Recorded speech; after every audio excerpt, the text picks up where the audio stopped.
Thank you so much, John. Starting with Israel and President Biden's words yesterday that he was quietly working with Israel.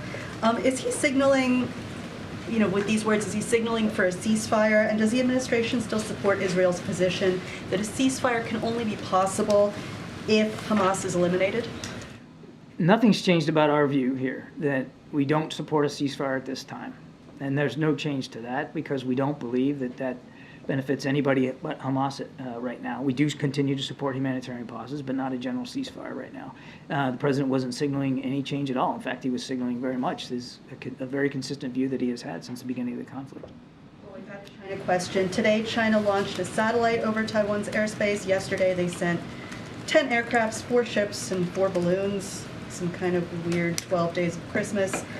What is the White House's message to China for doing this 4 days ahead of a major election in Taiwan? I think these actions raise questions in our mind about what the intent here is.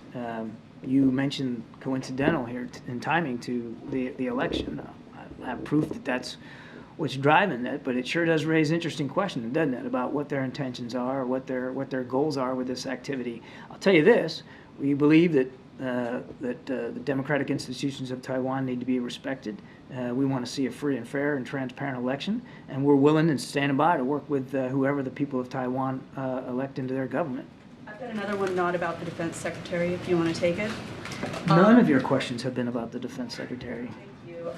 Burundi's president recently called for gay people to be stoned to death. In light of the administration's moves against Uganda for passing a really hateful law against gay people, are you mulling any actions against the government of Burundi for these hateful statements? I don't have any decisions to speak to today, but obviously that is a that's just that clearly would be a horrific undertaking, a horrific way of punishing people for something they shouldn't be punished for, and we'll see where this goes. But I think it's very clear, should be clear to the people in the government of Burundi and all over the African continent how seriously we take the issue of civil and human rights.